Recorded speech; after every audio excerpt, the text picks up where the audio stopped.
voice vote normally during an in-person meeting, we can just use the yes and no. And for indicating you'd like to be recognized, just as if in an in-person meeting you were at the microphone, you click on that raise hand icon. When you are done, you need to click the raise hand little thing at the bottom of the list again to remove your hand, to take it down.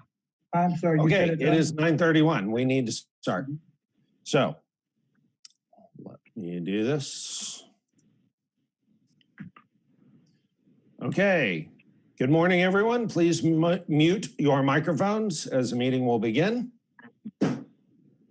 It is 9:31. I call to order the 2020 April 4th emergency electronic meeting of the Republican Party of Texas's State Republican Executive Committee. Thank you all for joining in this first ever electronic meeting of the SREC. Thank you also to those of you watching via the Republican Party of Texas's YouTube channel. Before we progress with the body of the meeting, I'd like to take a moment to recognize the incredible work that the RPT team has continued to do during this, the largest global pandemic in a century. First, thanks to President Trump and Governor Abbott for their leadership as they make tough choices in an effort to save lives.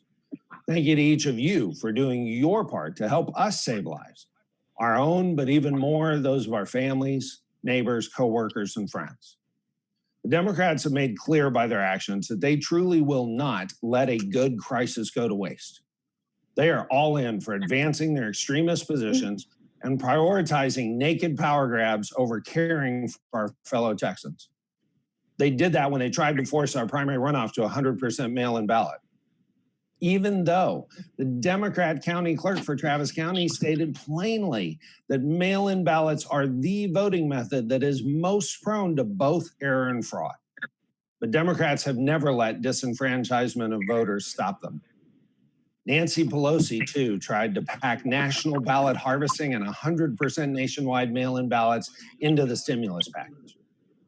With them focused like this and pushing like this, even during this pandemic, it is clear that while our elected Republicans, from President Trump to Governor Abbott, Attorney General Paxton, our senators and Congress members of both the U.S. and Texas legislators, and our county judges, our commissioners, our mayors, and more, are all focused, as they should be, on their duties and the safety of our fellow citizens, we at the Republican Party of Texas must be more prepared than ever to do battle this November and provide the victories and the majorities we will need to ensure the advancement of Republican principles and the continuation and expansion of Republican leadership from the White House to the courthouse. To that end, I am excited to report that in the middle of this, the worst global pandemic in a century, the Republican Party of Texas has continued to execute toward victory in November. On a dime, we transitioned our field staff from in-person trainings and interactions to phone and online. They have faced up to and overcome the challenges around that, and last week alone, attempted over 18,000 calls. As they continue to recruit and train more volunteers, that effort will only continue to grow. If you have not already registered to help us volunteer for Texas and be a part of our 10,000 Republican volunteers, each registering 10 hard Republican new voters, please text 10K to 72,000. That's 10K to 72,000, or complete the form on our website at texasgop.org. We also did not let this global challenge slow down our fundraising efforts or our conservative management of our resources. Brandon, would you please share the 2020 budget document?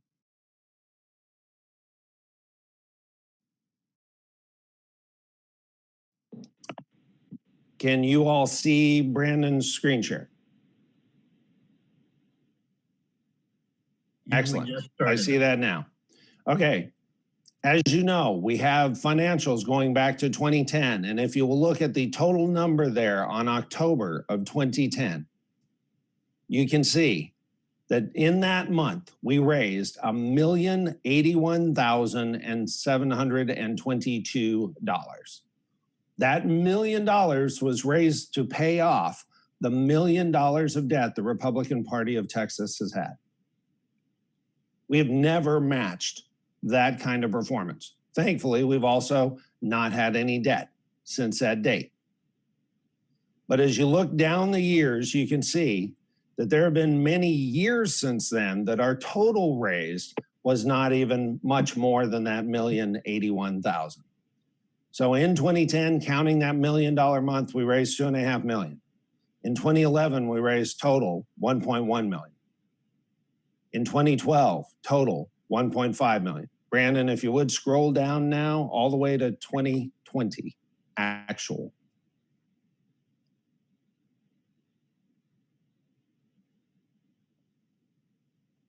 Here you'll see that our budget under the 2020 proposed was that in the month of March, we would raise $444,000. And our actual was $1,076,680. We would have beat the most money the RPT had ever raised if not for the fact that we were literally in the middle of replacing our telemarketing firm because they went out of business. The prior firm went out of business back in January. And so we haven't been able to ramp that up yet. That means that so far this year, in the first 3 months of this year, we've netted $1,656,000 already through March. By comparison, Brandon, if you'll click on the revenue by year tab, the third tab down over, yep. You can see that that means just through March 31, 2020 is already the fourth best fundraising year of the last 11 years. That means that in the last 3 years, we've had 3 of our 4 best fundraising years in history. The only exception, the only one in the top 3 that was not in the last 3 years was that 2010 year when we were paying off $1 million of debt. But of course, we all know it's not just about what you raise, it's about what you do with it and how well you manage it. Brandon, if you'd pull up the cash availability report, please, share that. Many of you remember in the January meeting, I was able to report that we ended last year with a never before seen $4.4 million cash on hand. And over $1 million of that was in victory, dedicated to our field staff effort for the general election, for November, for the thing that we need to be prioritized on this year.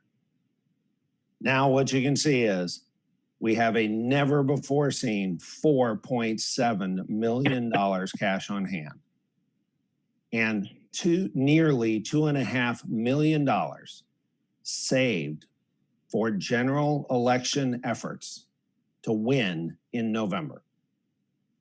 For comparison, I looked back the last 10 years.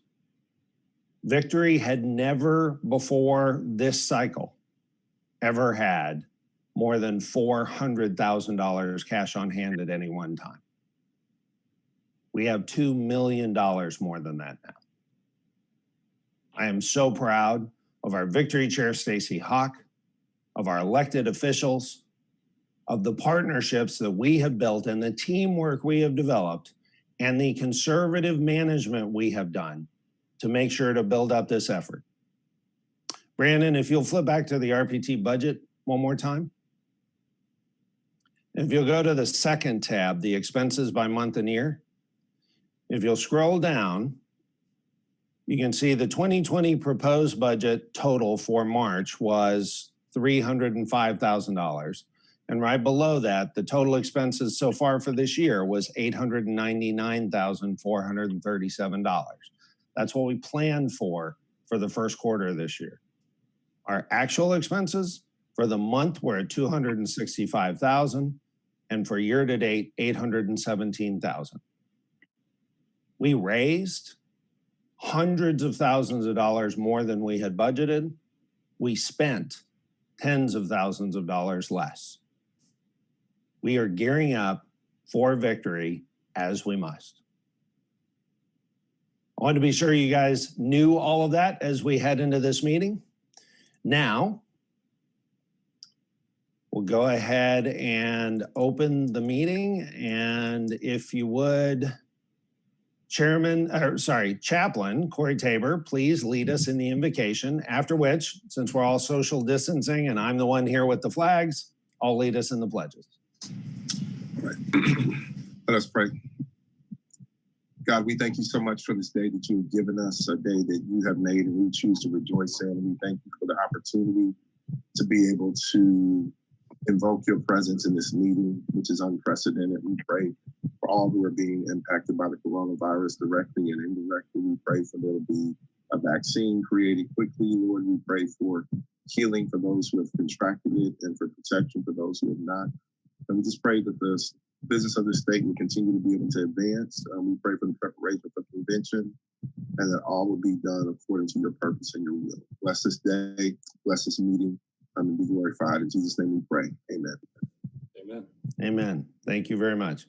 And now, if you'll join me in the pledge to the American flag. I pledge allegiance to the flag of the United States of America and to the republic for which it stands, one nation under God, indivisible, with liberty and justice for all. And now, the pledge to the great state of Texas. Honor the Texas flag. I pledge allegiance to thee, Texas, one state under God, one and indivisible. Without objection, I have asked Secretary Flynn and Brandon Moore to serve the role of the proxy committee for this electronic meeting. Hearing no objection, the proxy committee is appointed.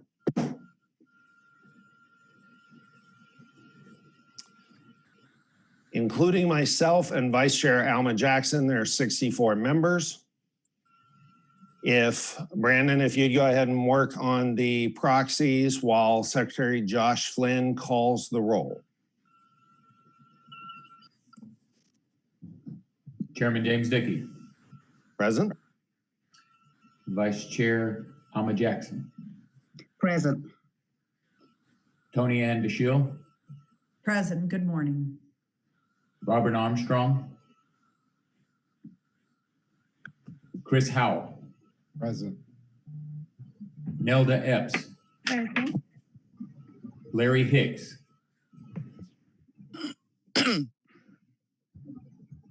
Wade Emmert. Present. Trey Trainer. Art Martinez de Barra. Corey Tabor. Here.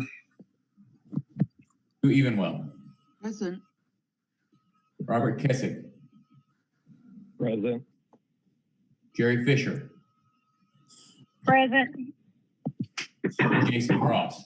Present. Judy Prada. Present. David Covey. Present. Allison Winter. Present. Walter West. Present. Edith Davidson. Present by proxy. Mike McCoskey. Present. Don McDonald. Present. Chris McDonald. Here. Mark Ramsey. Virtually present. Terry Wilson. Present. Susan Fisher.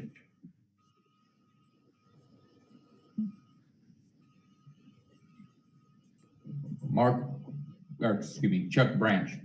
Here. Ann Gibbard. Present. Steve Atwell.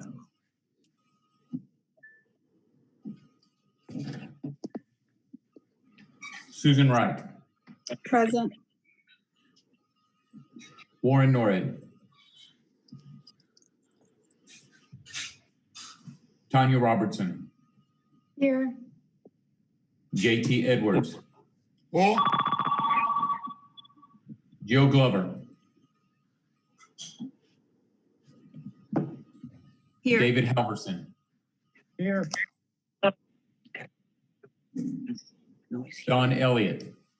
Here. Roy Morales. Present. Jan Duncan. Here. Fernando Trevino. Here. Gail Stannard, Here. Virgil Cruz, Present. Susan Fontaine, Present. Randall Dunning, Present. Kathleen Wall, Present by proxy. Marvin Cleve, Present. Eddie Sinclair. It's Edie, but I am present. I'm sorry. That's okay. Sinclair. David Luther, Present. Marianne Knowlton, Here. Robert Casillas, Present. Hannah Scott, Samuel Dalton, Here. Carla Sisk, Present. Good morning. Terry Harper, I'm here. Ashley Sellers, Here. Trip Bryant, Present. Leslie Thomas,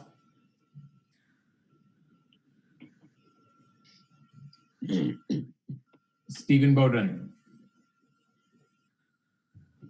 Summer Wise, Here. Jack Marcroft, Linda Kinney, Here.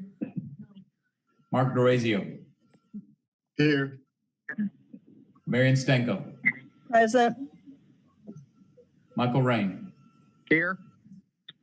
Morgan Graham, Hola, presente. James Zavaleta, Here. Neva Haney, Drew Bullard,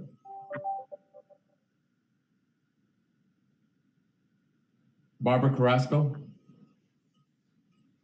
Present. Mark Dunham, Hello. Dion Starnes, Here. Britton Brooks, Good morning. Rhonda Lacey, Present. Tom Roller. Here. Did I miss anybody or did anybody not answer? This is Susan Fisher. I'm here. Gotcha. Anybody else? Drew Bullard, I don't know if mine went on or not, but I'm here. Gotcha. Okay, and the only other one indicating that they may not have been heard was Leslie Thomas. Was she? Okay. Leslie, could you Got it. speak up? Got her. Okay, great. Okay. We have a quorum. Excellent. And Mr. Chairman and Secretary, we have received 2 proxies. They are in the submitted proxy folder, or submitted proxies folder in the digital meeting packet for the SREC. Those 2 are for Nita Davidson with Bill Fairbrother serving as her proxy. And then Ms. Kathleen Wall on SD17, her counterpart, Mr. Marvin Cleve, will be serving as proxy. I reviewed these proxies, Chairman, and they are all in order. Excellent. Thank you very much. All right. Tanya, to answer your question about flipping the background, there is a setting in Zoom where you can mirror your background, and that would probably do the flip for you. Okay. Thank you. All right. So thank you very much. We have a quorum. If any of you need to leave the meeting early this morning, please notify Secretary Josh Flynn so he can take notes in the minutes. So probably the easiest way to do that. Yeah, Steve Atwell is saying that he wasn't sure he was heard. Steve, could you try and address the body real quick? Let's make sure we got audio. Okay, we do not have Hello. audio. Oh, there we go. You got me? Gotcha. Yes. Okay, thank you. And Mr. Flynn, hopefully you've got now 09 Steve Atwell. I did. Excellent. Thank you.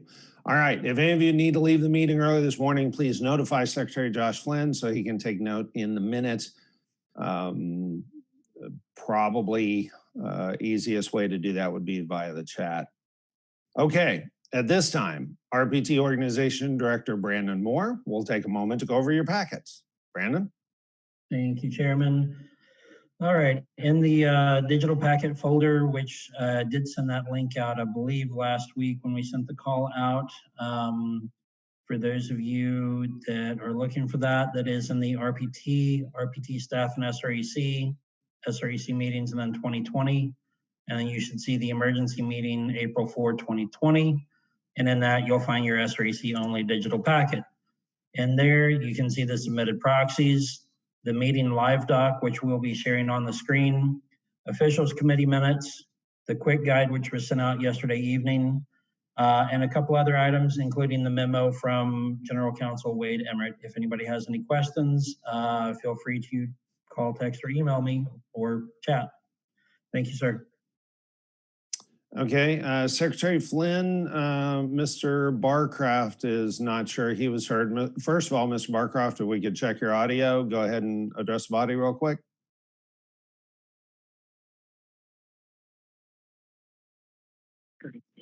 Good morning. Not hearing you. Oh, Good. there we go. Now we've got you. Got Okay, it. and Mr. Flynn, if you'd make sure that that is recorded. It is. Excellent. Okay, thank you very much. And let's see. This is Drew Bullard. I was recorded, right? Yes, you were. Thank you. Okay, the agenda we've recommended is printed and distributed, includes things in an order meant to ensure business is completed in the most logical manner. Since it's a special meeting, no motion is needed at this time. Okay.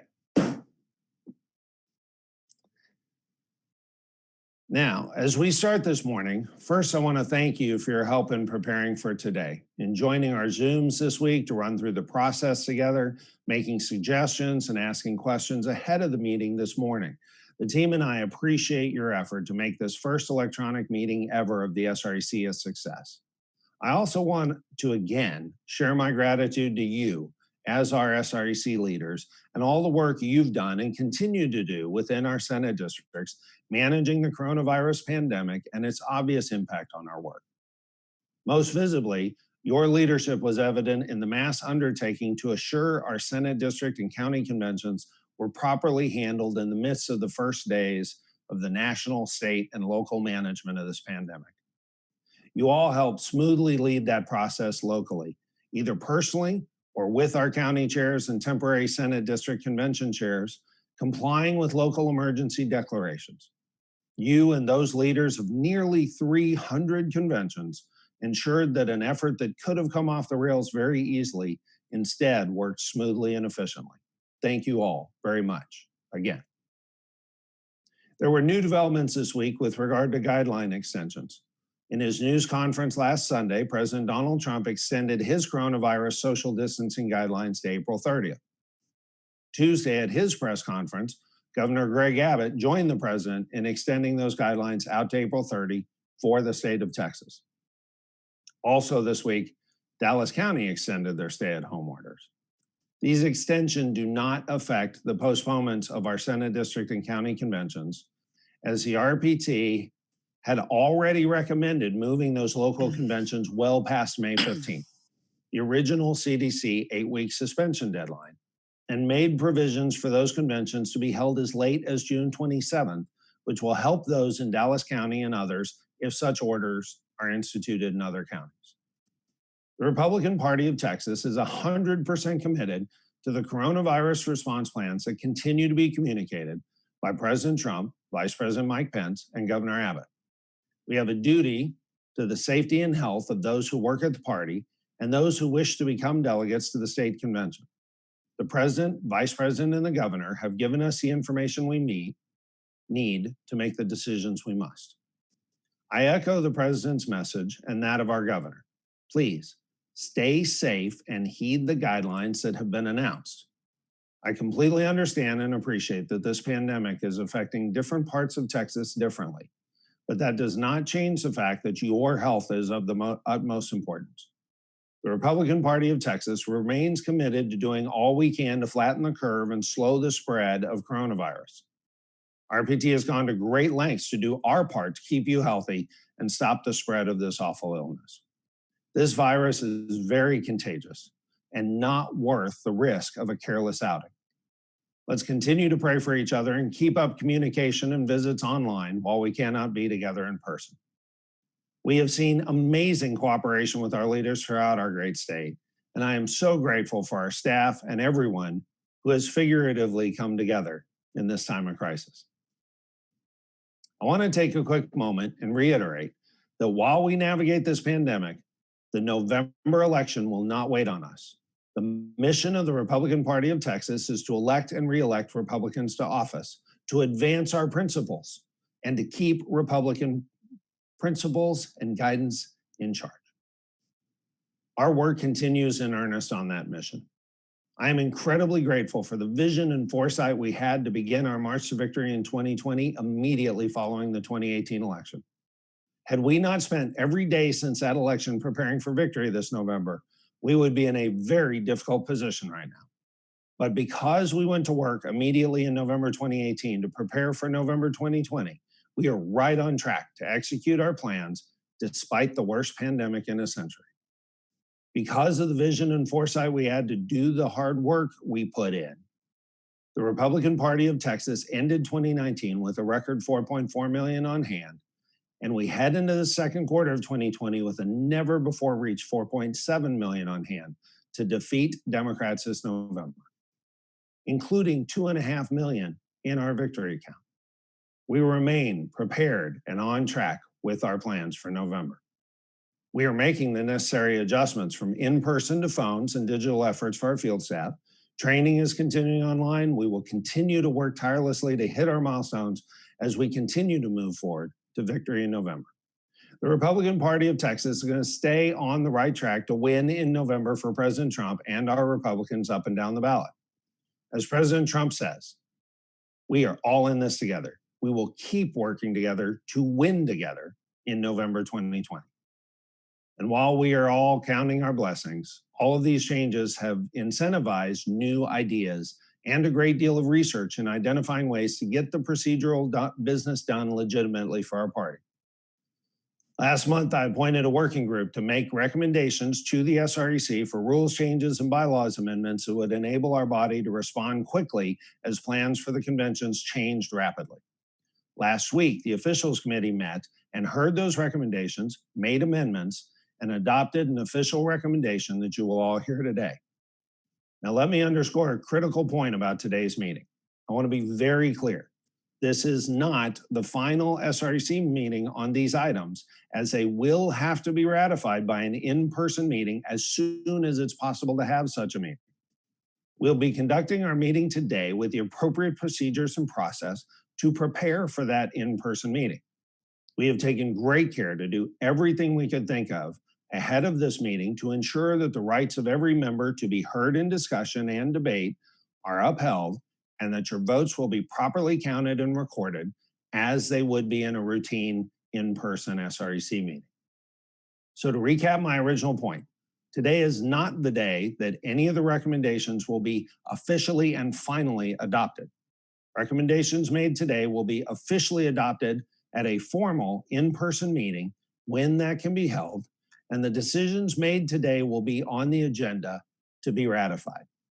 The goal here today is to have these discussions and make these decisions in order to be able to reach and show consensus of our governing body, make those decisions clear publicly, and have those decisions properly prepared and vetted for the in-person meeting for ratification. To that end, our business today includes amending our bylaws to allow for electronic meetings, formally moving our state convention date, and changing the manner in which we bind national delegates so that we can meet the RNC's deadline. Are there any questions on that before we get started?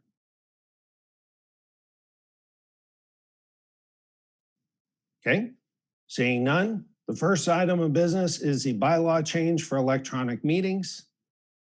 I will now entertain the motion for the bylaws change for electronic meetings.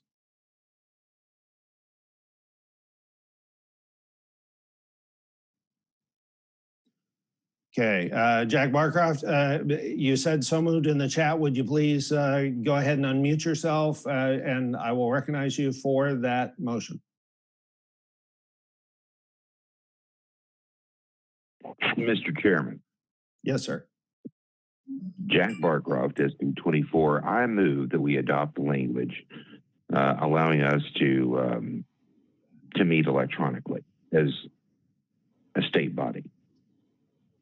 Thank you, sir. And am I correct to understand your motion to be adopt the rules as recommended by the officials committee? Yes, sir. Absolutely. Excellent. Okay, you all did receive that package and receive that recommendation. Brandon can share that. There we go. He's sharing that.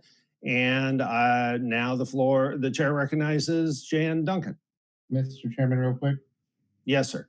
If Brandon could open the other document that's in the... Yeah, Brandon. Yeah, please open the call. No, I'm sorry. I had moved the document. The one we should be doing is not in that place. Look at the camera. All right, Mr. Howe, if you would send Brandon the link to the right document, we'll be sharing the right document. And in the meantime, this would be a good time to continue with Mrs. Duncan. Oh, I was just going to second Mr. Barcroft's motion. Thank you. So it has been moved and seconded. Appreciate that. Moved by Mr. Barcroft, and it has been seconded. Mr. Dunning. Yes, I'd like to move to make an amendment. Okay, if you wouldn't mind holding off for just a second on the amendment until Brandon can pull up and share the current wording so that we can draft the amendment for everybody to see. Okay, and I'll move the amendment to the chat. Oh, that would be nice. Thank you.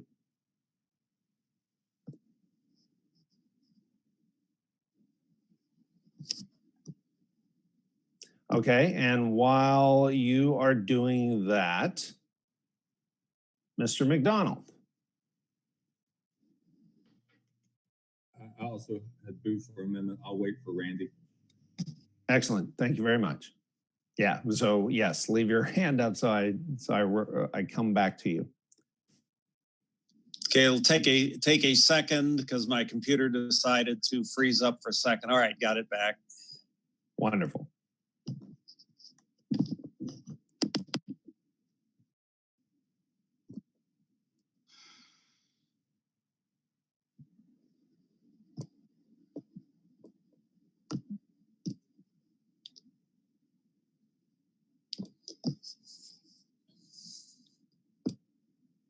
Okay, Mr. Chairman, I believe we have the new language up on the screen now. Yes, we do. So the motion as recommended by the officials committee, as moved by Mr. Barcroft and seconded, is to add a section 6, meetings held electronically.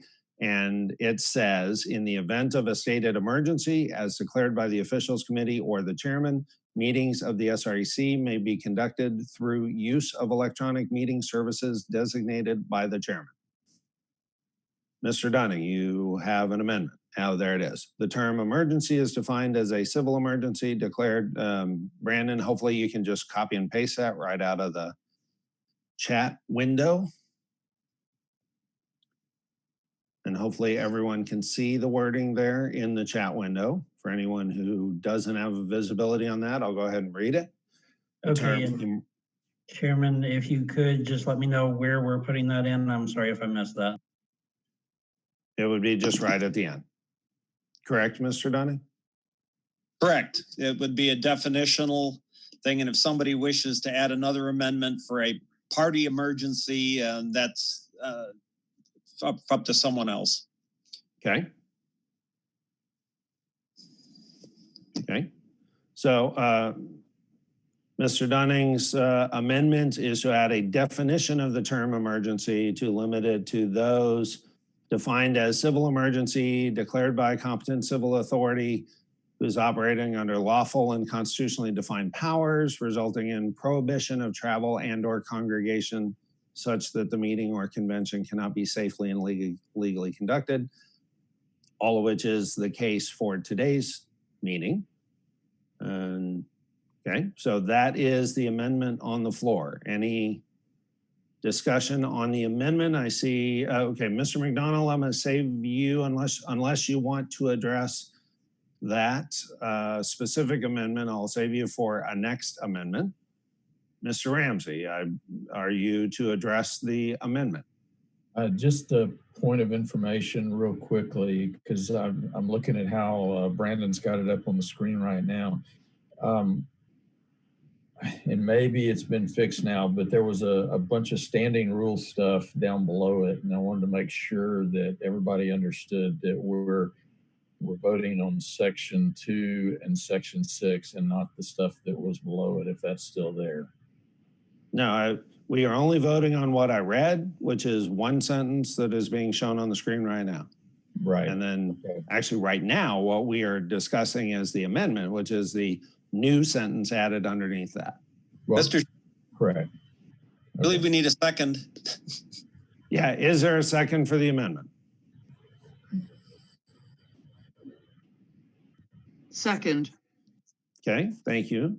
So we have, so it's moved by Mr. Dunning. The amendment is moved by Mr. Dunning. It is seconded. Mr. Ramsey, if we've addressed your issue, if you'd lower your hand. Ms. Wise. I'd like to make a motion to amend the amendment to include the word disaster after civil emergency or disaster. Okay, so add the words or disaster. Great. So now we have a motion on the amendment to the amendment. Is there a second to the amendment to the amendment? Second. Great. So we have a motion and a second on the amendment to the amendment. At the moment, we are only on the amendment to the amendment, adding the words or disaster. Now, this is where we get to test out a voice vote. Underneath the participants list, I see we have 85 participants now. That's great. I would ask that no one who is not an SREC member participate in any of the votes. So only those who are SREC members, please participate by either clicking yes or no. Click the yes or no icon at the bottom of the list, at the bottom of the participants list window. This is for the amendment. This is for adding the words or disaster. I'm not seeing that anyone has clicked yes or no yet. Oh, Brandon, is that because I'm not a co-host? Because we can't. What are you seeing on the Participant count list is not up there.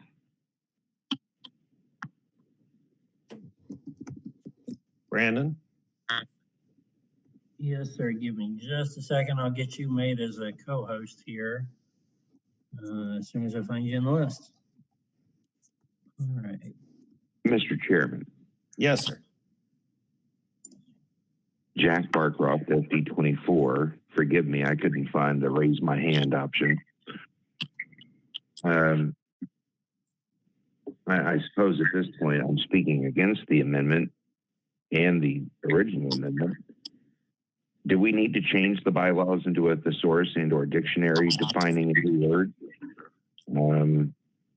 I think this is unnecessary and it's a waste of our time adding this specific language into our actual bylaws.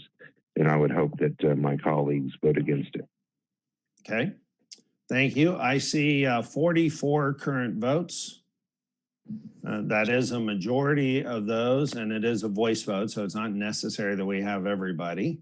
But now I see 49 votes. Again, you're just clicking yes or no, or you're clicking the little raise your hand icon if you need to be recognized. Mr. Rain. Chairman Dickey, Mr. Susan Chairman, Fisher, SBA. Mr. Sorry, Chairman. yeah, I just recognized Mr. Rain. Mr. Rain, if you'd go ahead. Thank you, Mr. Chairman. Michael Rain, SD 26. I have a point of inquiry, I suppose, regarding the main amendment. And it probably applies to what we just amended by voice vote. And that is that there's a particular provision that allows the governor to suspend certain laws in the state of Texas. And that has that definition of what a disaster or a state emergency is. And I think that we're probably covered by that. It's probably a moot point at this point, but I kind of echo Jack Barcroft's sentiment when he argued against the amendment to the amendment and the main amendment. So therefore, I suggest voting against the amendment as it's written. Excellent. Okay. So first of all, let me count. The amendment does pass. The amendment to the amendment does pass. So we are now on the amendment as amended, and Mr. Rain, you have spoken against, and Mr. Barcroft also has spoken against. Thank you. Chairman? And Mr. Rain, if you'd take down your hand signal. Now that you've been addressed, if you'd click on the hand one more time, that'll take it down. Excellent. Okay, Mr. Dunning. Yes, I'd like to speak to amendment, please. Excellent. Okay, the reason I have offered this definition is because A, definitions within law or within rules or within bylaws are entirely appropriate. So this is not an appropriate move, nor is it an unprecedented one. Secondly, I wish to define emergency very tightly, because if you have noticed on our state legislature, every bill is now an emergency because that's the only way you can get a bill in. And the word emergency has been rendered meaningless and pointless. I wish to make it such that we understand that we resort to these type of meetings on a true emergency, which requires us to do that, rather than the ability to elastically stretch the term in whichever way a future SREC or a future chairman would decide to do so. Hence, I offered up this amendment. Thank you very much. So if you'll lower your hand, Mr. Ramsey, you are next. Yes, Mr. Chairman. I'm going to reluctantly be voting against this amendment, and I'm all for things being flexible to begin with. Most of you understand that. But my biggest reason here is that I think we've seen the results of government telling us what to do with some fairly catastrophic effects in the last few weeks. And I can envision that we could have party emergencies that would not reach the level of a natural disaster type emergency, that we might have to handle something quickly as a party that the official committee or you as chairman or a future chairman might want to call an emergency meeting of the SREC without having everybody drive to Austin in some one or two item sort of agenda that's completely independent of whether it was a statewide type emergency. So I'm with Jack on this one. I don't think it's necessary. I think it ties our hands unnecessarily. So I'm going to be voting no on this. Okay. And I apologize. I will be thank you, Mr. Ramsey. I will get to you in just a second, Mr. Edwards. I did hear Mrs. Fisher just a moment ago. Yes, sir. I have lost internet connection, so I cannot see the screen, but I am voting yes for the amendment to the amendment. Okay, great. So first of all, my condolences on the loss of the internet.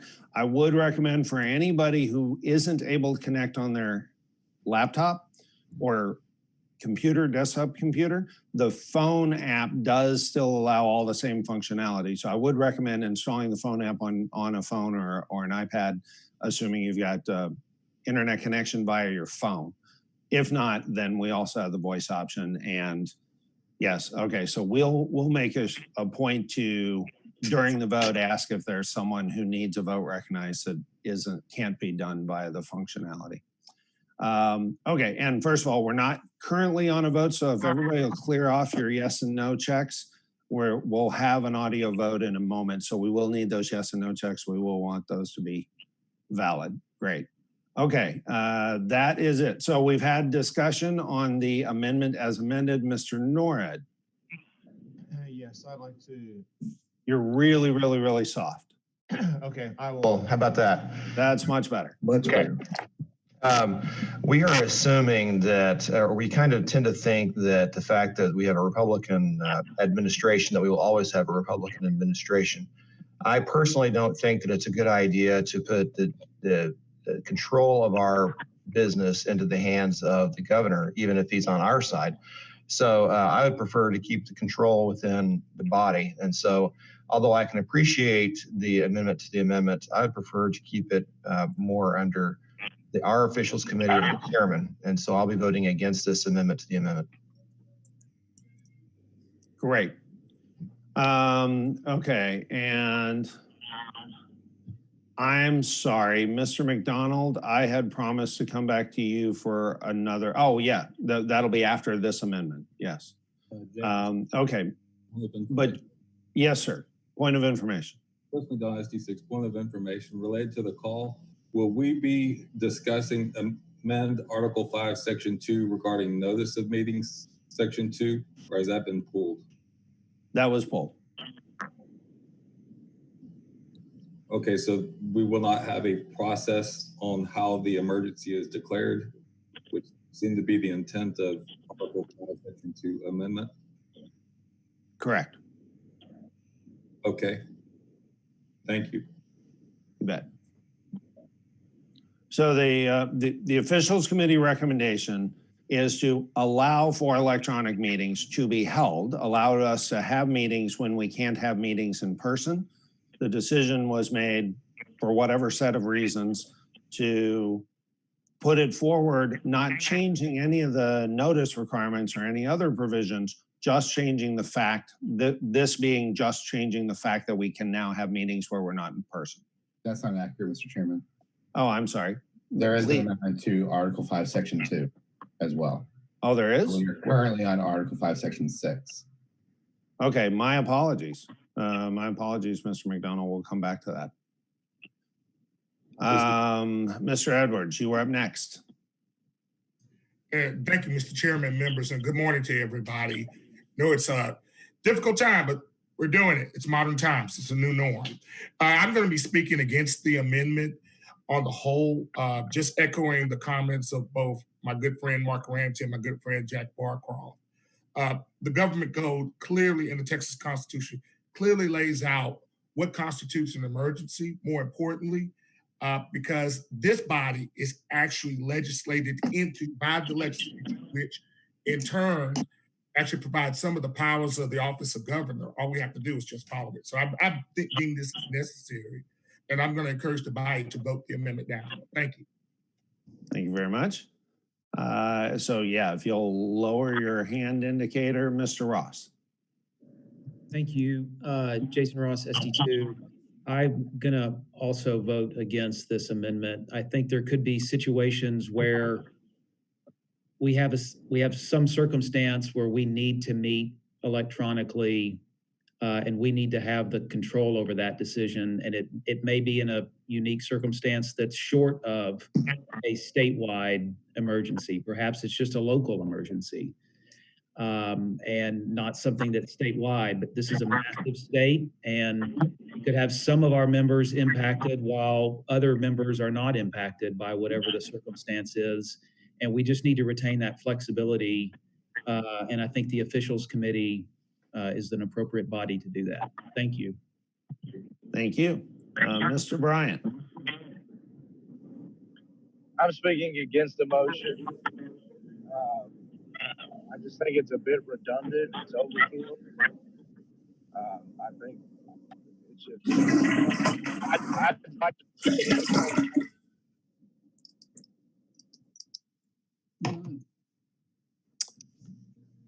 Mr. Bryant, we lost you. Can you hear me now? Yes. I was just going to say, look, I think it's overkill. It's a bit redundant. I'm speaking against the motion, and I would like to call the question. Okay, thank you. Seeing no other hands raised, we will now vote on the amendment as amended. Oh, no, wait, we got a, I just got Mr. Norad. Yes, sir. I would move that we replace the and/or as an abomination that should be eliminated and changed to just or. Okay. So an amendment to the amendment to replace and/or with or. All in favor, click yes. All opposed, click no.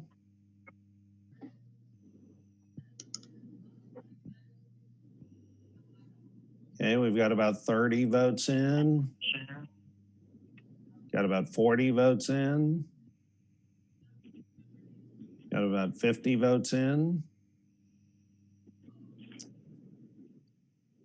And the amendment to the amendment passes, replacing and/or with or. And now we are back on the amendment as amended twice. And I believe we had finished discussion on Mr. Rain. I'd like to call the question. Okay. Well, thank you. I was actually about to call for the vote, so we'll skip that if without objection. So now we are going to call the vote on the amendment as amended twice.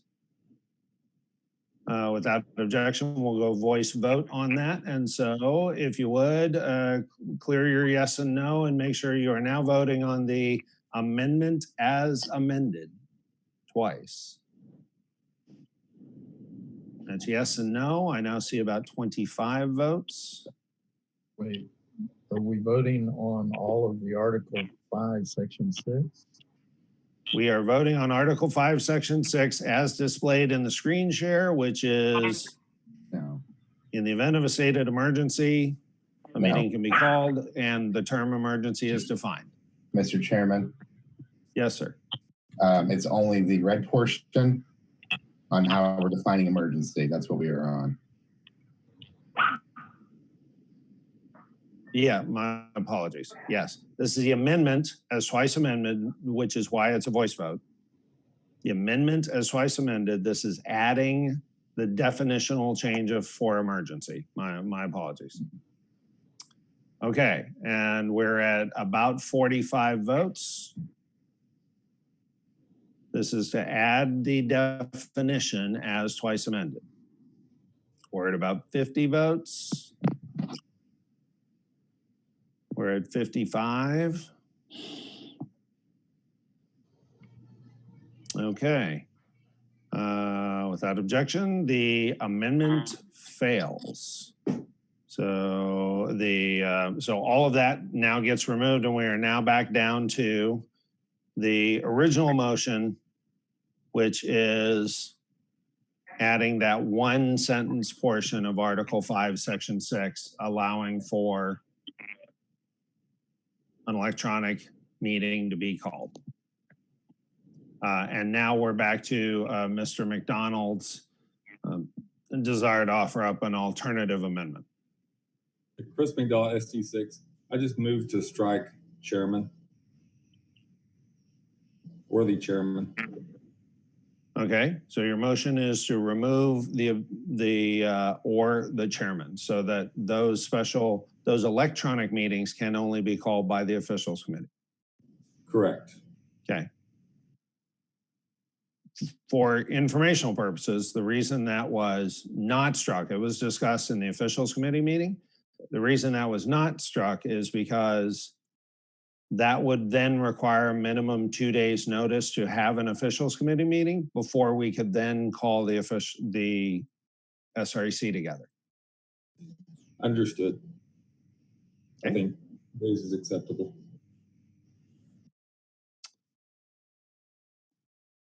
Okay, so that is the motion on the floor. Mr. Dunning.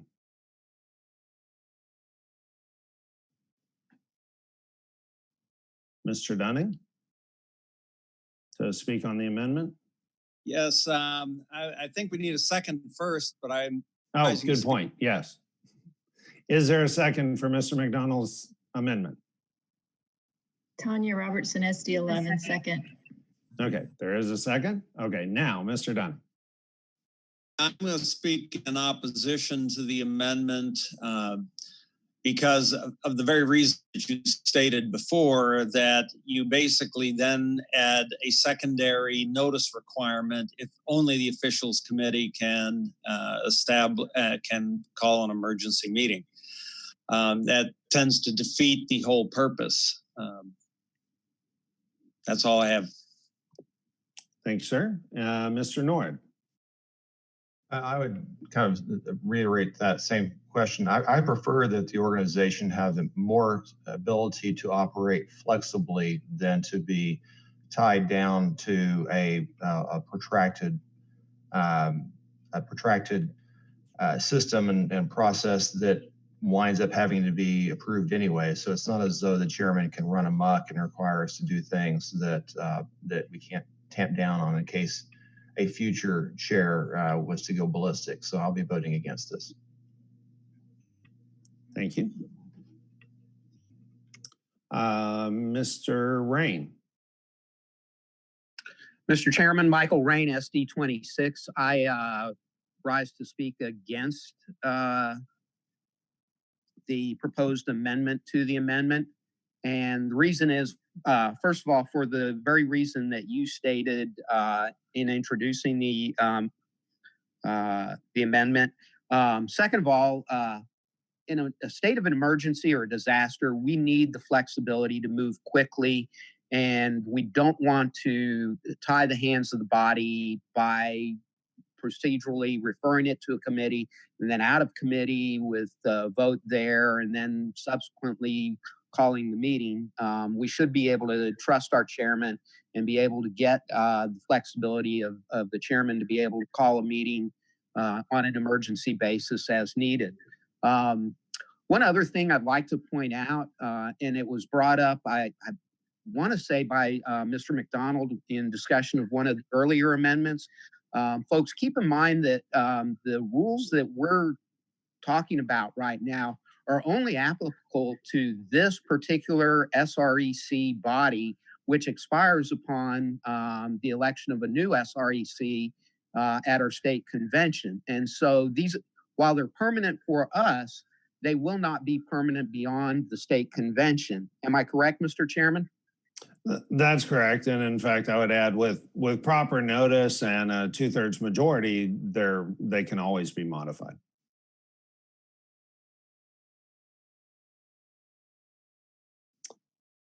Okay. Thank you, Mr. Rain. Ms. Haney.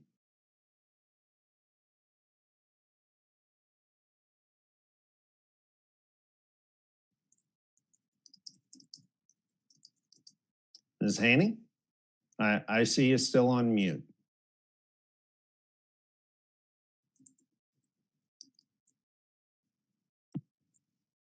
And you are still on mute.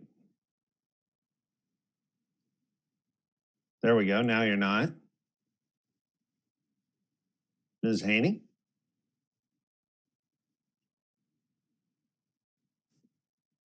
You're not on mute, but I still can't hear you.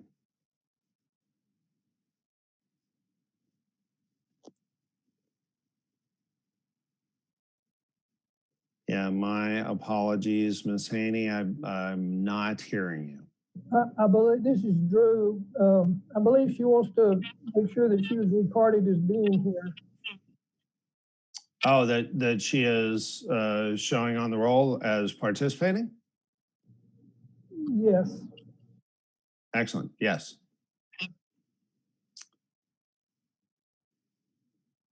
Okay, and I do show her hand is raised. I do show her as, there we go. Oh, and now Ms. Graham. Ms. Graham. Hi, Morgan Graham, SD 27. I don't think that we should be dedicating so much time to neutering the chairman to the point of inefficiency. I think that we have a tendency to refer back to the grassroots and their will when they elect us as officers or the chairman, who they elected overwhelmingly. As Mr. Rain pointed out, this is something that would be temporary and would expire upon the election of a new committee. So that being said, I don't understand why we are discussing and putting so much time into basically tying the chairman's hands during a time of emergency where we need to facilitate things instead of making it harder. Thank you. Okay, I'm not seeing any further discussion on the amendment. So now again, as an amendment to the amendment, we'll do that via voice vote, which is the yes and no indicators. Yes and no on striking the words "or the chairman" in the proposed rule. We've got 10 votes in, we've got 20 votes in, got 30 votes in.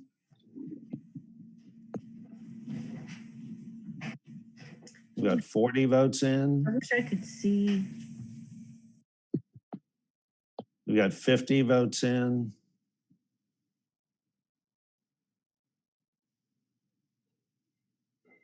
We're at about 55.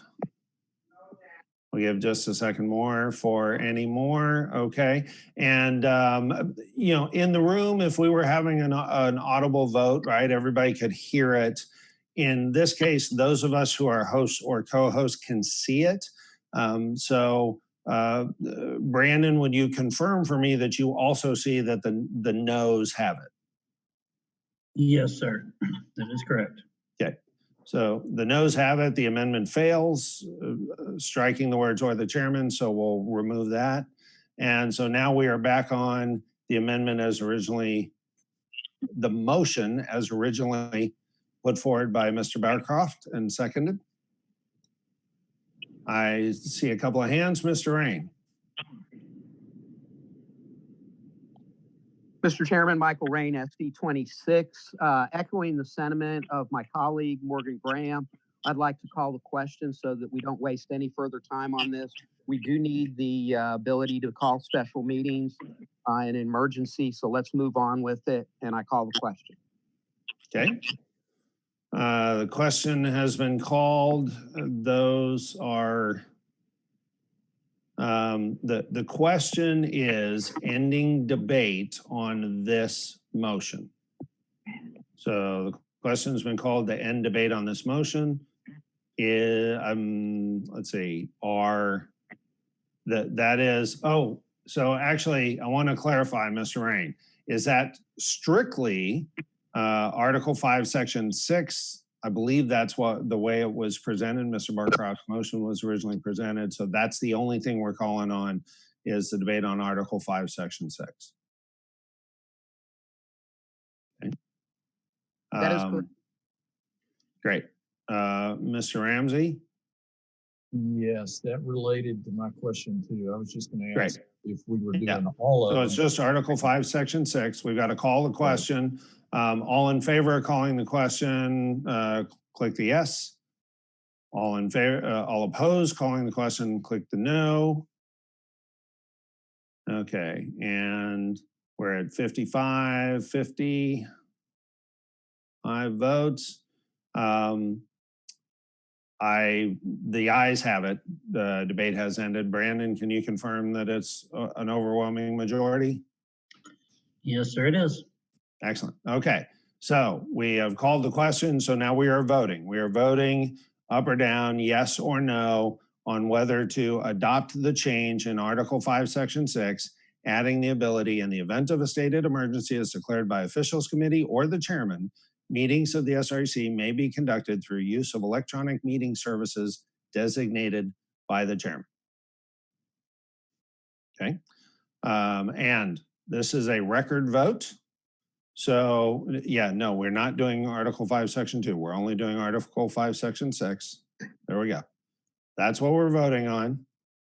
This is a record vote. If everyone would say yes or no, just a one-word answer, yes or no in the chat, it will automatically record who you are giving that vote. So just yes or no. Yes. Yes. Yeah, go ahead and Mr. record that Chairman, in the Susan chat. Fisher. That way it'll be recorded. Just the typing yes or no into the chat is the equivalent of clicking on your electronic clickers at the meeting. Mr. And Chairman, so Susan Fisher, just- SDA. Yes. Oh, right. Yes. Mrs. I'm a yes. Fisher, how would you like your vote recorded? I'm a yes on both the last two votes. Excellent. Thank you very much. Okay, so Mr. Flynn will record Ms. Fisher's vote as a yes. And then looking back, if everybody would take a look, scroll back up in your chat window and double check and make sure your vote is already recorded. Chairman, go ahead and put it in. Chairman, Ms. Lacey is having some trouble with her chat function. She can chat privately, but not publicly. And she sent me a message saying that she is voting yes. Okay. Ms. Lacey, if you look up in your chat line, you'll see that several people have said everyone. If you'll have sent a message to everyone, if you just double click on that everyone, it will set your messages so they then go to everyone.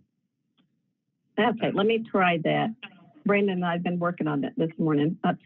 Sorry.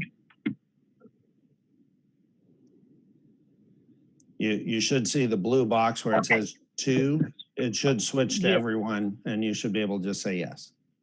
Excellent. Okay. I'm having the same problem. This is Pastor Broden, SD 23. Yes, Pastor Broden, welcome. And yes, same thing. If you'll look in that chat column, if you'll just double click on everyone, just any one of those highlighted words, everyone. What column you're asking me to click on? What column? In the chat window. In the chat window. So make sure you've clicked on chat so that you have a little chat window open. And then you should see a bunch of other people's votes. I do. Okay. Ms. Carrasco, if you don't see your vote, then just go ahead and enter your vote. Everyone. So Ms. Carrasco, just type in your vote and hit enter, and there we go. Great.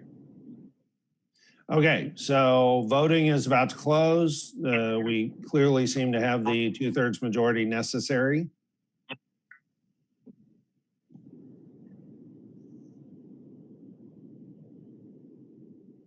Great. Yeah, and you don't need to enter your name in the chat. It records your name when you record your vote. So yes, thank you, Pastor Broden. I see that worked. All right, great. That was a yes. I was a yes vote on the last vote as well. Wonderful. Thank you very much. And the voice votes are not done in the chat window. The voice votes are done at the bottom of the participant window with the yes and no icons. Okay, so now we have done Article 5, Section 6. Now would entertain a motion, and my apologies, Mr. McDonald, for not having that right earlier. Brandon, if you would scroll back up to Article 5, Section 2 on the notice change. This, Mr. McDonald, was a portion you had asked about that we had not originally included in Mr. Barcroft's motion. I'll now entertain a motion. Mr. Ramsey. So moved. Excellent. Okay. Mr. Ramsey's motion is to adopt the changes to Brandon, if you would please scroll down so all of Article 5, Section 2 shows. Thank you.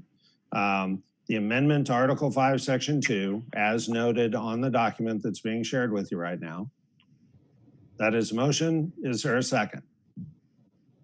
JT Edwards, SD 11, second. Great, and you're next up, so you have the floor. Thank you, Mr. Chairman. Members, thank you very much.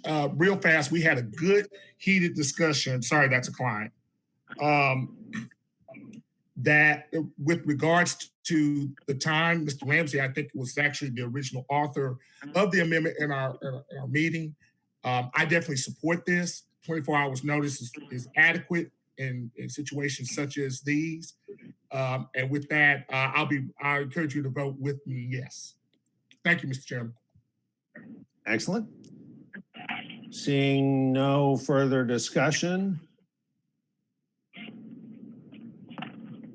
we'll take the vote on this. Oh, wait. Mrs. Tanner? Gail Stenart, SD15. Is there any need to require a subject matter or to limit the scope of anything that could be discussed at an emergency meeting of this type?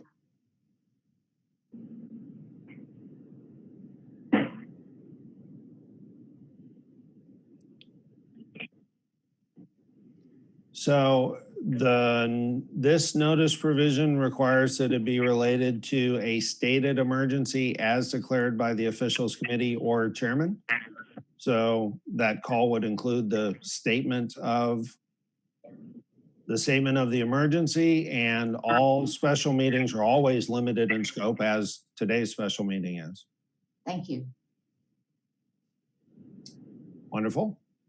Seeing no further discussion on the motion, we'll now take the vote.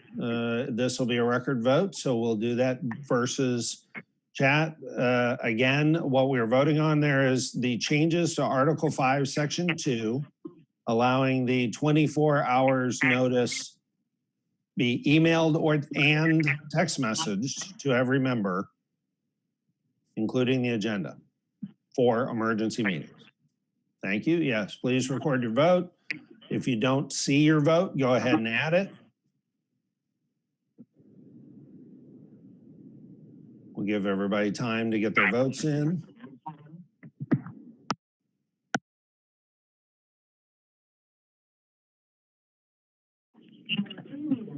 Mr. Chairman, Susan Fisher, I'm a yes vote. Thank you very much, Susan.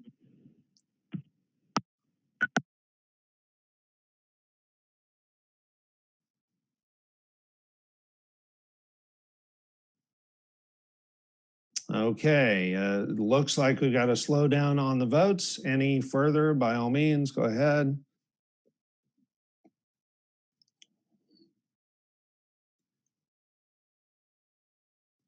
Okay, we're going to close in 10 seconds. Vote will be closing.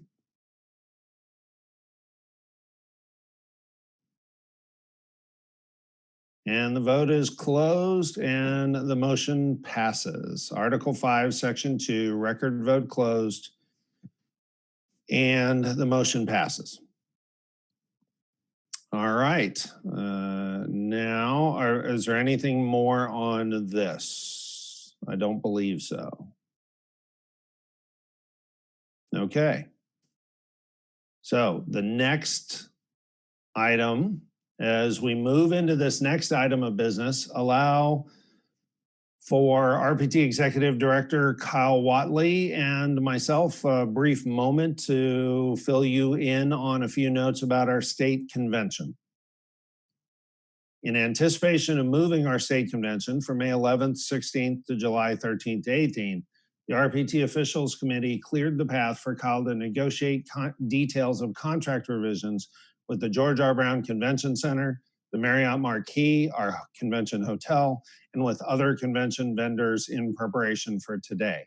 The RPT will be opening convention registration in the first hotel room block after the Easter holiday on April 15th. Out of consideration for those who will be holding their county SD conventions in May or June, we will not be releasing the full block of rooms at the Marriott Marquis Hotel when registration opens on April 15th.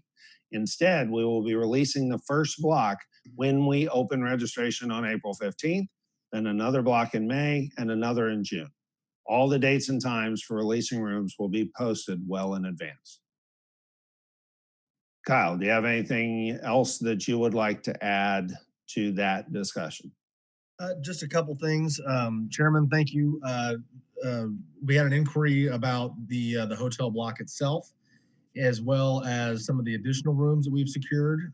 So the attrition block, which means the block that we've actually signed a contract for, is at the Marriott Marquis. It has unfortunately decreased from over 800 rooms on peak, meaning Thursday and Friday night, to about 550.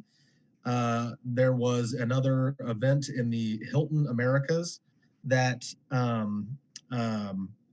is using the entire hotel, so we don't have a block there anymore. And some of their overflow is in the Marriott, which is why our block shrunk a little bit. But we are fortunate that as a Houstonian, I can say that mid-July is probably not a high travel season to Houston. So there is availability in other hotels, including a decent chunk of rooms at the Four Seasons, which is right across the street from the convention center and actually has a lower rate than the Marriott Marquis has.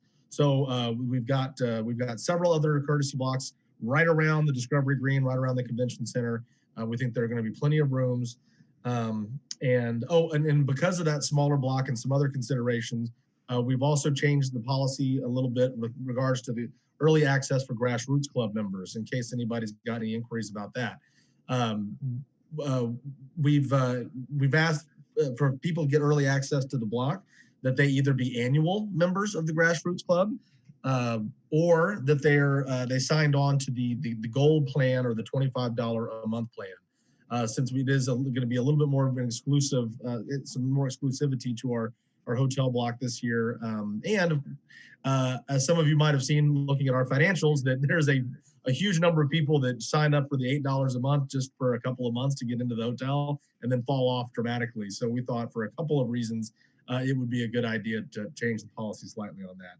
And with that, Chairman, I'm happy to answer any other questions anybody has about convention or the hotels. Great. Okay, so seeing none. Oh, wait, we do have someone, Mr. McCloskey.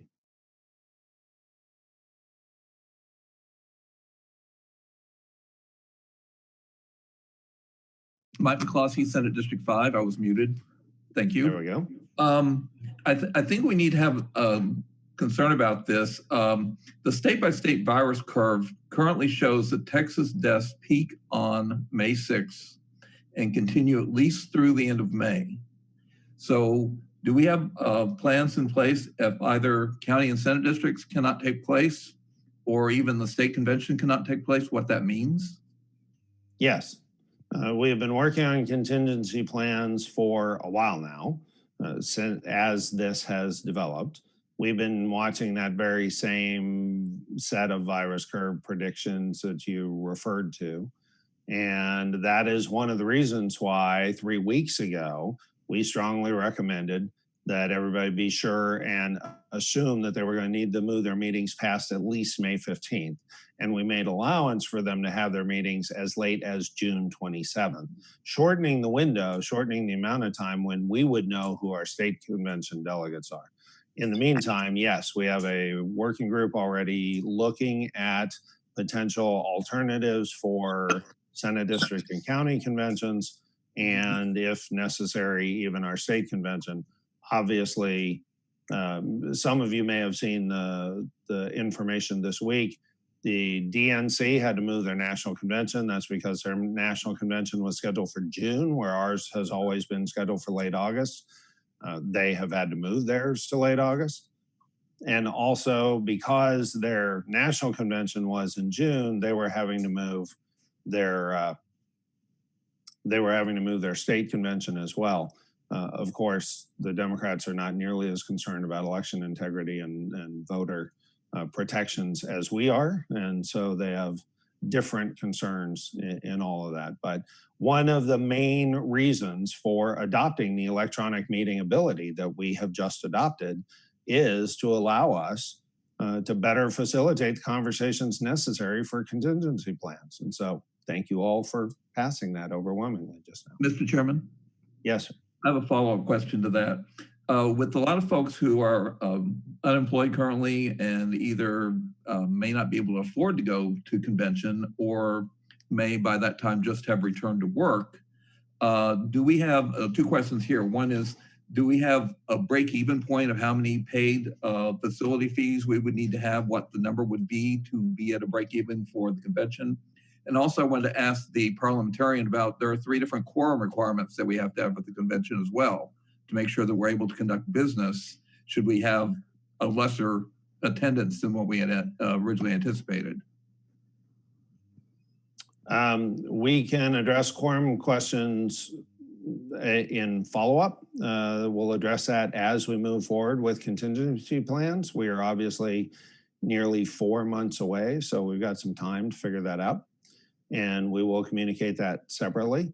As far as financially, we've had extensive conversations and extensive review of our contracts, and the level at which the financial hit to the Republican Party of Texas is less for not having an in-person convention than it is for having an in-person convention is 1. There is no level at which not having an in-person convention is worse financially to the party than having an in-person convention. Understood. Thank you, Mr. Chairman. Okay, so thank you, Mr. McCloskey. Mr. Rain. Mr. Chairman, Michael Rain, SD 26. I just want to follow up on one of the points that Mr. McCloskey brought up, and that was our Senate district conventions. And I've got a question. It's a point of inquiry. I know our rules cover electronic meetings. Does that also apply to our Senate district conventions, or is that something that each Senate district convention is going to have to adopt or apply themselves?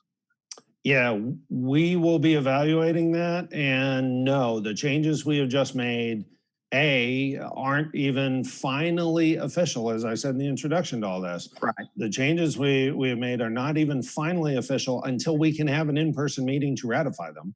And B, they only apply to us. They only apply to the State Republican Executive Committee.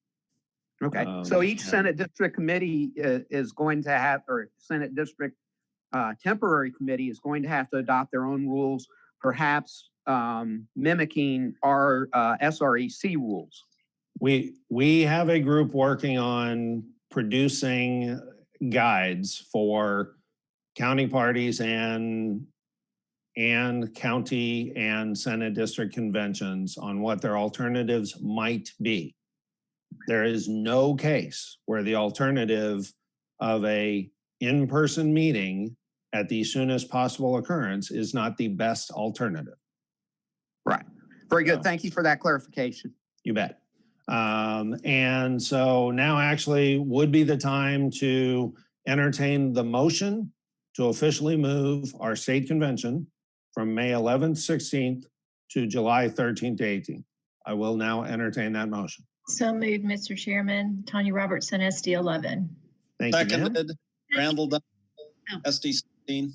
And it's seconded. Thank you very much. Excellent. Okay, so now we have a motion on the floor, and Mrs. Glover. Yes, Mr. Chairman, this is Jill Glover, SD 12. I actually had a question that I don't think is, well, I'm not sure that it's appropriate to this motion, but it was to the discussion we were just having. Okay, go ahead. Okay, I just wanted to follow up and ask you, you had mentioned that there is a working group who was working on contingency plans. Yes. And I was just curious if that is the same working group that's working on the rules. We actually have two working groups, one which worked on proposing these rule changes for ourselves. Okay. And we also have a working group that is dedicated to alternatives to meetings, right? Not just rules, but alternatives to meetings. Okay. We have them both simultaneously working. Could you tell us who is in that working group? That working group's being headed by Dion Starnes, who also is heading up the facility plans for the in-person convention for obvious reasons. So, okay. But by all means, direct any questions you have to me or to her. Okay, I was just curious who the members were of that working group. I can provide that to you later. Okay, thank you. You bet. Dr. Armstrong, welcome everybody at the front lines of the fight in this coronavirus pandemic. Dr. Armstrong, thanks for joining. Hey there. Yeah, I just wanted to, so I guess we have a motion on the floor, right? We do, but I didn't want to miss recognizing. Sure. So I just want to make sure everybody understands, and I want to ask you a question as well. Passing this will allow us to send off the waiver to the Republican National Committee. Is that correct? Correct. Okay, good. So I just wanted to make sure everybody knows that. So it's important. I'm sorry, I'm getting some responses. It's pretty important to get this just so we can get that waiver sent off and get that passed as soon as possible. So yeah, that's it. So both the most important waiver item is this the last item, which we have not yet gotten to, but we do actually need to report both. We need to report that we have changed, that the SREC has changed the date of the meeting, and we need to report the allocation. And so these next two items that we are now on are, this one that we're now on and the one we will do right after. These are absolutely crucial for us to be able to provide them to the RNC for our delegates for the national convention. And yeah, thank you for emphasizing that, and thank you for serving on that executive committee, which is the committee that debates and deliberates on those waiver requests. Thank you for all you do. Thank you. Okay, let's see, Ms. Glover, unless you have a separate item, if you'd go ahead and remove your hand signal. Dr. Armstrong, same for you, and that brings Mr. DeRazio. Yes, this is more of a point of information, and I didn't hear Kyle address it. It's for those who've already booked their rooms, what arrangements been made to transfer those rooms to the new date? Yes, sir. Yes. I'm sorry. Sorry, no, go ahead, Kyle. Yeah, you should be receiving an email if you haven't already. I thought they went out on Friday, so but if you haven't yet received it, you'll be getting an email from our housing coordinator, Katie, that indicates that we will just simply transfer your reservation to the new dates. There's no action required on your part unless you need to modify that reservation for some reason to either add or remove dates. Otherwise, it's simply going to be moved over to the new time. Okay, and does it keep the same rate? Yes, sir. Okay, thank you. Yeah, I do want to say, as we're voting right now and making this move, the fact that we were able to move a convention that was contracted for 3 years ago, and while we lost some of our room allocation, we're able to keep all of the meeting facilities, all of the meeting rooms, all of the convention space, to do so at no increase in costs, even though it's 3 years later now, was truly amazing and quite a feat. So I cannot emphasize enough how proud I am of the team and how much work went into pulling off what, frankly, is a miracle that we were able to do this. So, Mr. Dunning. Thank you, Mr. Chairman. I wanted to just it's really not truly discussion, but it's almost a personal privilege. I'd like to mention that we should be contacting our temporary chairmen and reminding them that people need to carefully discuss with their employers if they are going to even have the vacation time necessary to participate as state delegates. Some people may find their vacation allocations and other time allocations will be consumed by this crisis. So I think we need to make sure that is conveyed to everybody so people don't, their eyes don't get bigger than their mouth, as it were, and line up to get to a convention that they won't be able to attend. Absolutely. Thank you for that. Mr. Covey. Thank you, Mr. Chairman. David Covey, SD3. Had a follow-up question for Kyle in regards to hotel rooms. For those that have reserved at the Hilton America, and we might not have that block, can we get with Katie or whoever housekeeping on that and see? I had a potential delegate who might be having trouble getting a refund. Yes, sir. Absolutely. So they will absolutely get a full refund if they need to cancel entirely, or we can place them at the Marriott for a slightly increased cost, or we can place them at the Four Seasons for a slightly decreased cost, or any of our other room blocks. Yeah. So So if we could, for right now, let's try to stick on the motion. So Mr. Dunning on the motion, or remove your hand. Any other pro or con on moving for or against the motion on the floor, which is to change the date of the state convention from May to June? Mr. Chairman? Yes, ma'am. Could I, this is Jill Glover, SD12. I have one more quick question about this particular motion. If we move the state, May to July. Yeah, sorry, go ahead. Yes. If we move the state convention dates, are we guaranteed that we will have delegates at the national convention? We are always guaranteed to have delegates. The question is, will we get waivers for being in violation of the rules? One of the rules, for example, is that we not change the date of our convention after last October. Well, obviously we have to change the date of our convention, and we expect and would hope and have already seen the RNC give waivers for numerous efforts like this. I can tell you that the feedback we've gotten is the next item up for business, if we do not do that, we will be at serious risk of not getting a waiver that would, while we still would have delegates, we would have dramatically fewer delegates. This is not a kind of change that has had same impact, but still a crucial change we have to get done. Any other for or against the move from May 14th, 16th to July 16th to 18th? Okay, seeing none, this is a record vote, changing the date. Please vote yes or no in the chat window, and all you have to do is say yes or no. Mr. Dickey, I'm a Susan. Yes. I'm a yes. Thank you. SD8 Susan Fisher is a yes. Mr. Chairman, Mark Dunham, SD29, yes. Okay, that's only necessary for those who don't have computer access. So if you're able to put it into the chat window, please do that. If you cannot put it into the chat window, that Ms. Fisher doesn't have the ability to put it into the chat window. So, okay, we'll be closing in 15 seconds.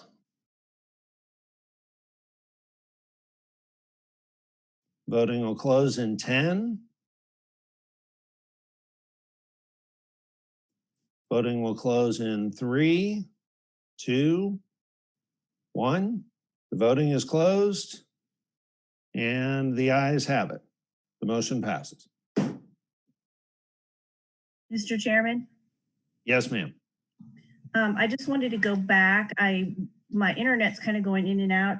And on the Article 5, Section 2 vote, I think my vote for yes recorded after the vote was closed. So could I have that recorded as a yes vote? Yes, ma'am. Okay, thank you. Great. Okay. Without objection, we'll do that. No objection. We will do that. Okay, the convention date vote is now closed, and that brings us to our third change. And as you heard alluded to earlier, this is absolutely critical for delegate allocation. This delegate allocation change is absolutely critical for our waiver request to the Republican National Committee.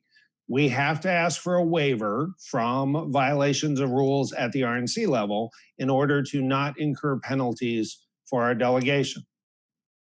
The penalties for some rules violations are much worse than others. The penalty for delegate allocation being made after the second Saturday of June, June 13th, I believe that is, the penalty is very severe. It literally would drop our delegate allocation from 155 delegates to 9 delegates. It's a severe penalty. So for that reason, you've all received a draft rule for delegate allocation change. Our general counsel, Wade Emmert, did a spectacular write-up on that delegate allocation rule change. Mr. Emmert, if you would, take the floor. Thank you, Mr. Chairman. I'm assuming everyone can hear me fine. If not, chime in. Brandon, is there any way we can share? I'm going to try to share my screen. I don't know if that's possible or not. Hold on. I think I've got it.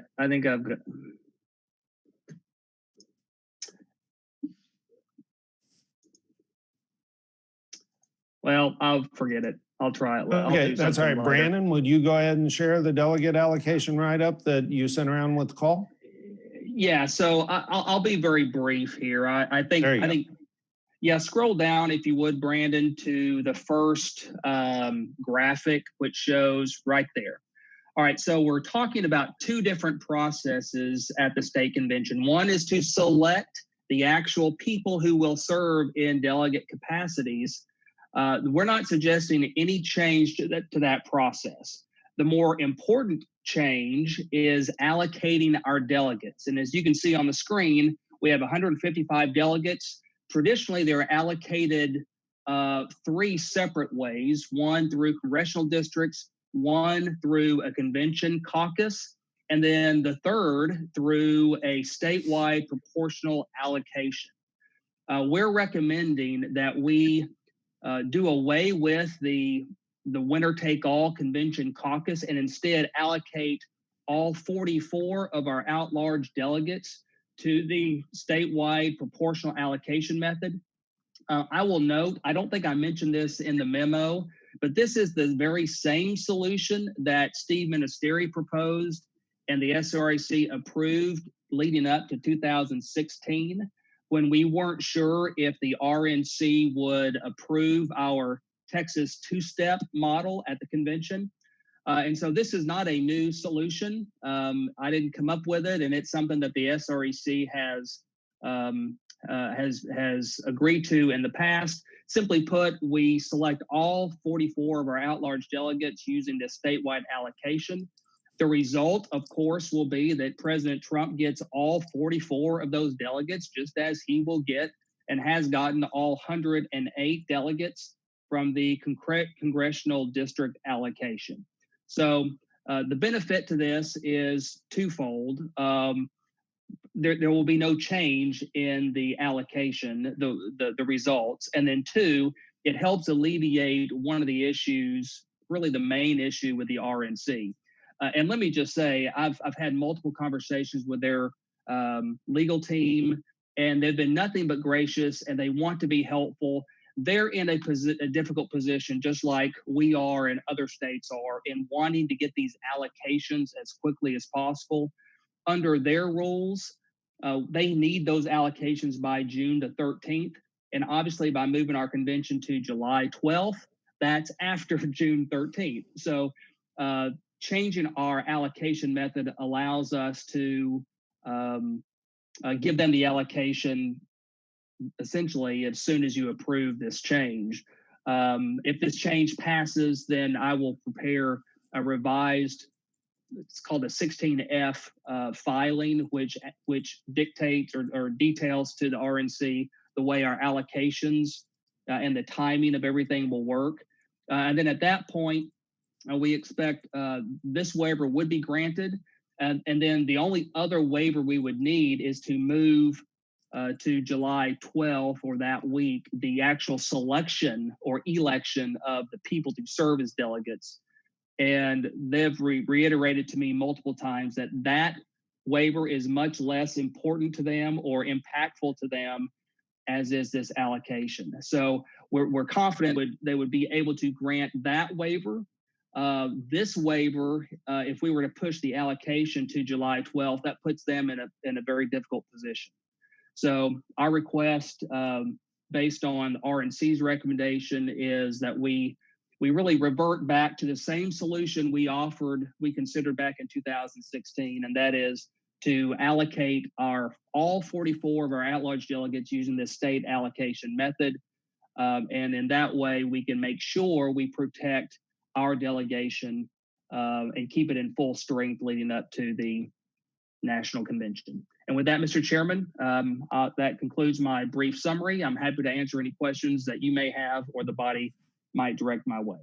Great. Thank you very much. Mr. Emmert's done a spectacular job working through all of this and really, really appreciate all of his efforts. We'll start with Mr. Edwards.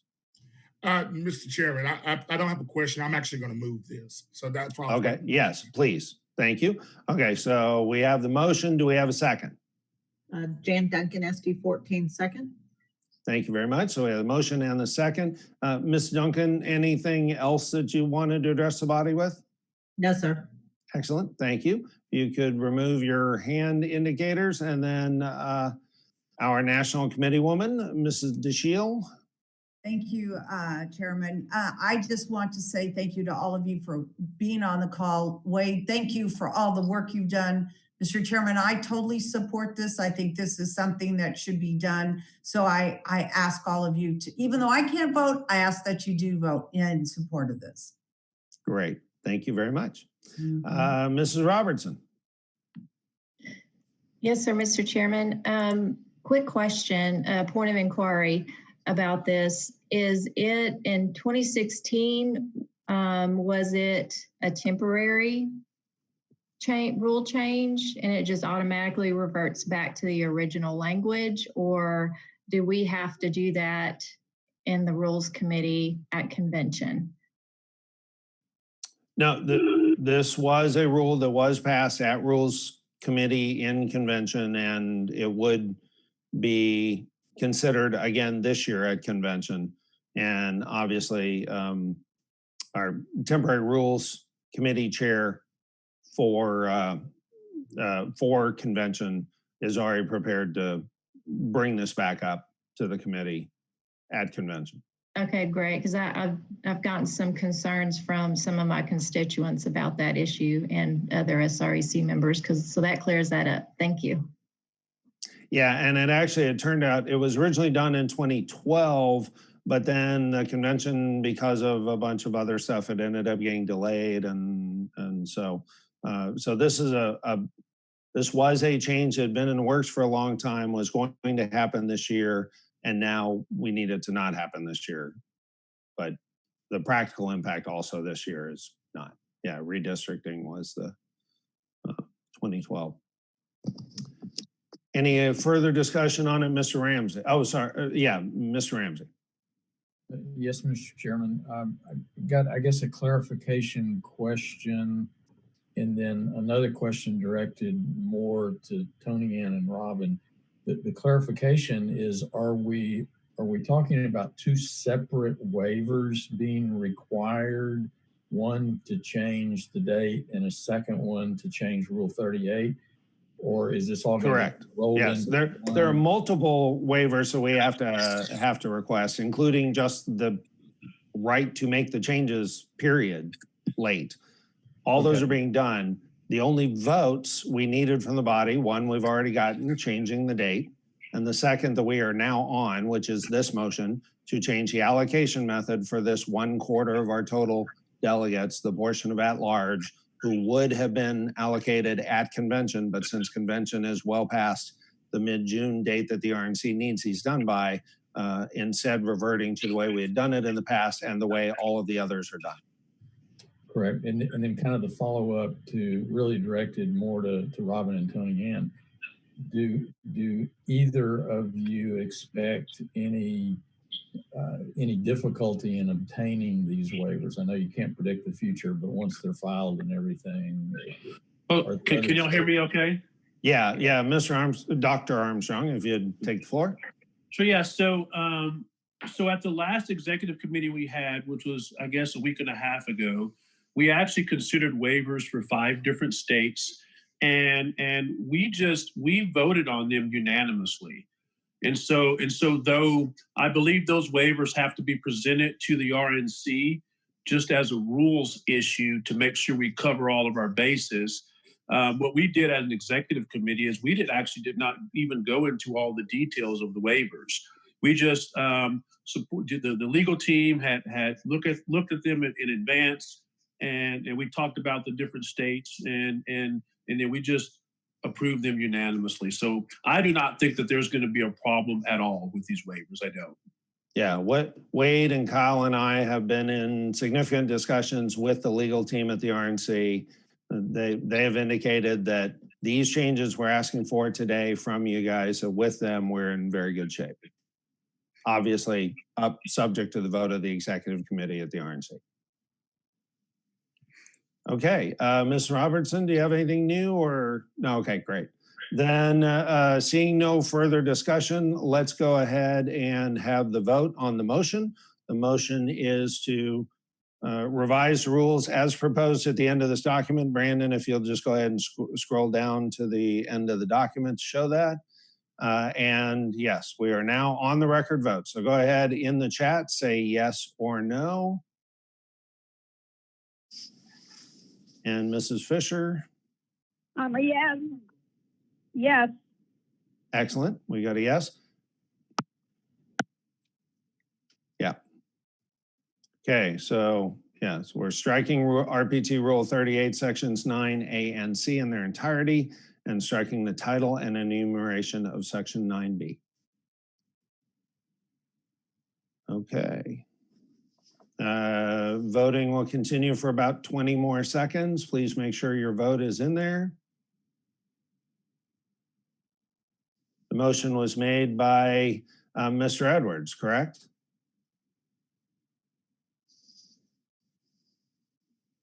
That's correct. Thank you, sir. Yep. Okay, so yes, the motion was made by Mr. Edwards. It was seconded. That is the motion. So we've got about 10 more seconds before the vote will be closing. Please just reply with a yes or a no.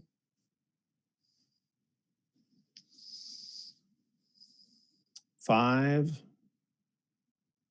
And voting is closed. Actually, now I see a pause, so now the voting is closed. Great. Okay, the motion clearly passes. Thank you all very much. That concludes those motions. Now we'll get to the announcement section, and I'll go ahead and take the first announcement. Earlier, when Mrs. Glover asked me who was on that working group, I didn't want to say off the top of my head because I did not want to miss anyone, but I had already planned on announcing that working group at this portion, and I do now have the list for that. It is being headed by Mrs. Starnes. Also on the group is Chris Howe, Kyle Watley, Mark Ramsey, and Dave Gebhardt. So those are the working group members, and that was my intention all along to announce them here in the announcement section. As you can imagine, my focus on keeping the meeting going smoothly, not on trying to make sure I had the list somewhere. Okay, any other announcements while we're in the announcements portion? I see some hands raised. Let's go to our National Committee woman, Tony Ann. Thank you. I thank you for putting that group together. I think it's so crucial. I've done a lot of work in talking to many different states and understanding the process, and everybody's a little bit different and they have best practices. So I would ask if it's at all possible if I could join your working group. I think it's an awesome group, and I would really appreciate if you'd consider me being on that committee. Okay, I will talk to you about that offline. Okay. Thank you. And Mr. Bryant, yes, all the record votes for the day are done. That's why we're past now and in the announcement section. Mr. Ramsey? Yes, just a quick clarification. Will it require anything from the SREC to allow counties and SD conventions to perhaps be done electronically, or is that completely up to the county and SD executive committees to sort all that out? That's what those working groups are looking at, and if we need to, as we will be able to navigate it now with these rules for ability to call meetings and call electronic meetings. Gotcha. Thank you. Okay. And Mr. McDonald.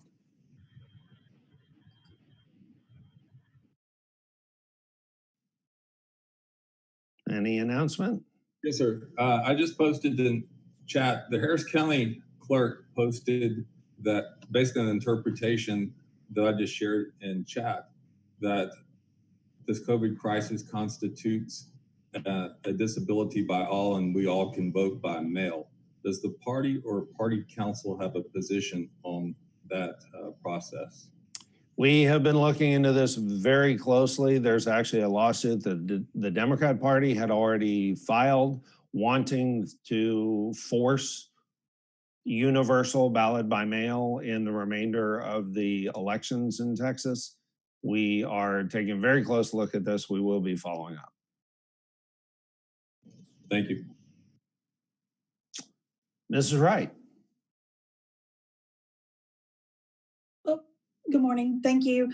I just wanted to quickly add a thank you to everybody who put this together. I think this, from my end, it went really well. So thank you all. I like the flexibility that it gives us and the opportunity to be able to do this. And I want to echo Jason's comments earlier in the Jason Ross's comments earlier in the section. So thank you to everybody. I know it was a lot of work and a lot of effort, but I really appreciate it. So thank you. Thank you all. I think it went smoothly given the size of the body and given this being our first official try at it. Certainly the practice efforts and a lot of other things helped. But you can imagine that this was a bit of a juggling act for 85, and we were able to recognize everybody and we were able to protect everybody's ability to address the body and so on. As you can imagine, it gets a lot more complicated when you get in the hundreds. Mr. McDonald, you've still got your hand up, or is that something new? No, okay. And Ms. Wright, same, your hand still up. Mr. Edwards. Thank you, Chairman and members. This is an important time for all of us. And I want to thank the body for your spirit of comity and your spirit of professionalism. I think that's important. We have some days ahead of us. We don't know which way this thing is going to go. I think we can see our colleagues. I've spoken, Mr. Chairman, I know you have. I've spoken to several of our counterparts external to our state who are going through similar processes. So I think it's important to remember, we're not the only ones. There's 50 states in the union and several territories. So thank you, members, and enjoy your weekends. Get outside. Absolutely. And to that end, we have concluded our business. I will entertain a motion to adjourn. So I have one more comment. One more comment. Oh, okay. Yes. One more comment, real brief. So most entertaining backdrop is Morgan Graham. Most relaxing is Mark Ramsey, and the best logo is Tanya Robertson. So I just wanted to throw that out there. Good job, guys. Absolutely. Fantastic job, everybody. Right. And Mark Dunham, SD 29, vote to adjourn, sir. So moved. Great. All in favor, say aye. Aye. Aye. All opposed, say nay. Aye. Aye. Thank you all. We stand adjourned. Awesome. Good job, everybody. Yeah.